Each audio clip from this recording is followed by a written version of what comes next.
Hello, friends. I am Chevy. Welcome to my shed. How are you today? How's life in your world? How's things where you are? I hope it's fantastic. Everything here is great. Yesterday, I talked about finding a random book on a shelf, buying it, and loving it.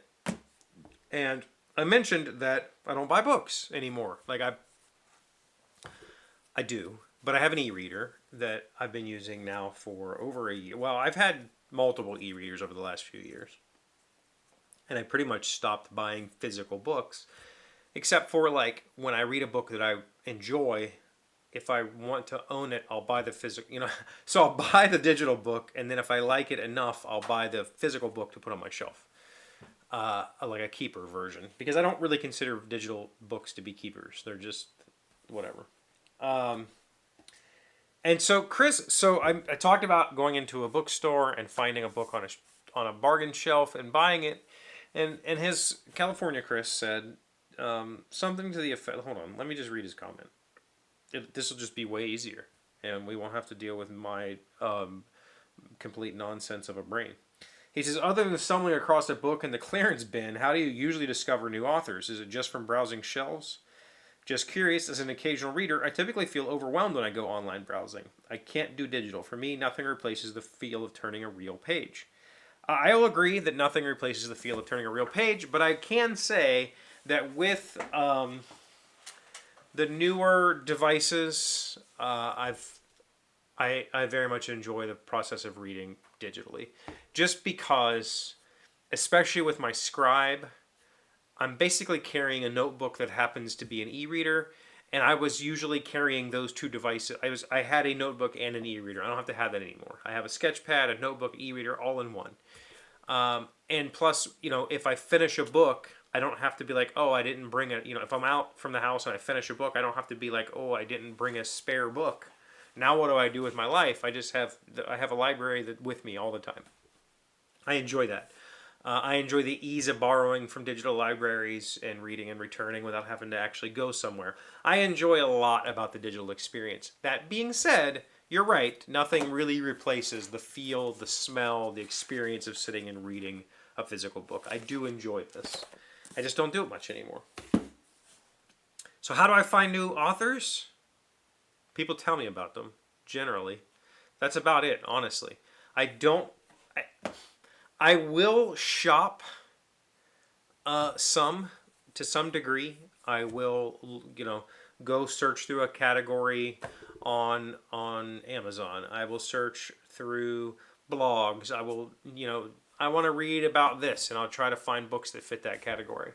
Recently, let's look at my most recently completed books. That'll help me, because a lot of it is probably YouTube. Like I watch a few reviewers, one in particular that I get along with really well. Not that I know him or anything, or that he knows me, just that I get along with his reviews.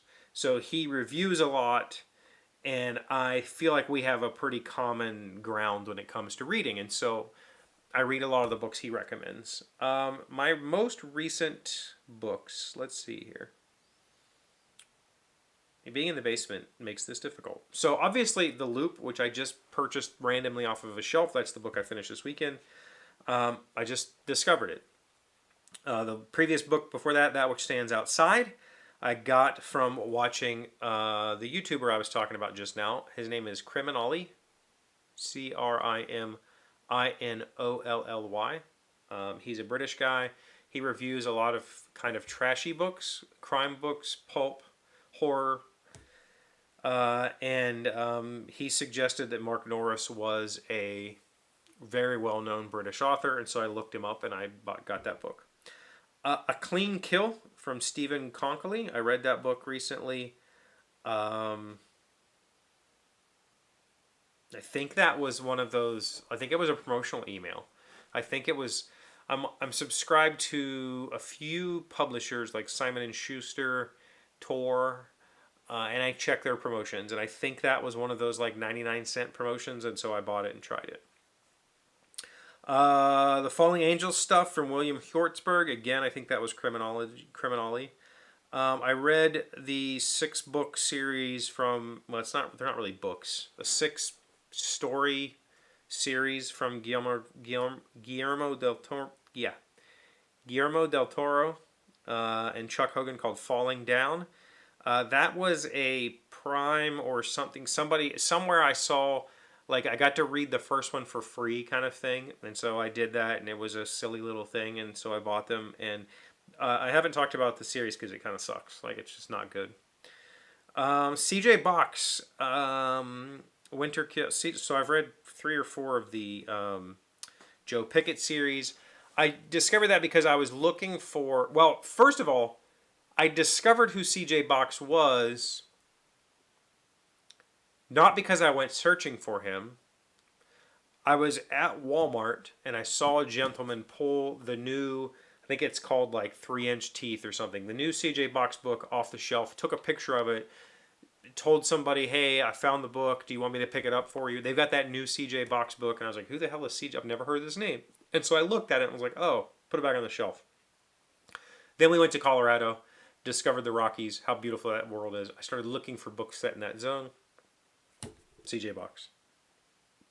All Systems Red, Martha Wells, The Murder Bot. Did not enjoy it that much. Thought it was okay. Don't even think I talked about it on the show. I've heard that talked about a lot. A lot of my friends talk about it. Daniel Green, another YouTube reviewer that I watch, talks about it. Just meh. Lost Man's Lane, Scott Carson. Actually, all of the Scott Carson books I learned about from the Simon & Schuster thing. They tend to publish stuff that I enjoy, like those silly little thrillers. This is a paranormal thriller, which I'm always looking for paranormal thrillers. And so I jumped on that. The Housemaid, I think it was an Amazon recommendation, and it had like 4 billion reviews. And I was like, well, this has to suck, so let me try it. I find that typically when something has mainstream success like that, it's not what I was expecting. Which is, yeah, so The Courier, Zoe Rossi, again, Criminale. The Butterfly Garden, Dodd Hutchinson. That was suggested to me from Malia's aunt. And so looking, Graham Masterson, Adam Neville, those both come from Criminale. The Dean Koontz, Bad Weather Friend, I think was another Simon & Schuster thing. And I was like, I haven't read Koontz in a while. I looked at some reviews of this book, and it seemed to be, or maybe I looked this up on Reddit or something. I got some reviews that were like, this is just totally out of left field for Koontz. This is not his normal writing style. What is this? And so I gave it a shot and absolutely love that book. The Inspector Lamache stuff, Louise Penny, a former coworker, kept talking about that series, how much she loved that series, so I gave that a shot.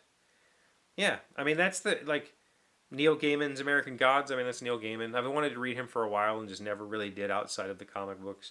There's just a lot of stuff in here that is... Some of it was, I was on Kindle Unlimited and I wanted to use it up before it expired, so I went looking for books and found some stuff to read. Generally, though, I find out about it from other people. And occasionally I find out about it from Tor or Simon & Schuster, or there's a few other publishers I'm not thinking of off the top of my head right now. And the last two, I read a magazine. I have 2 magazine subscriptions. They're not in print. Well, actually...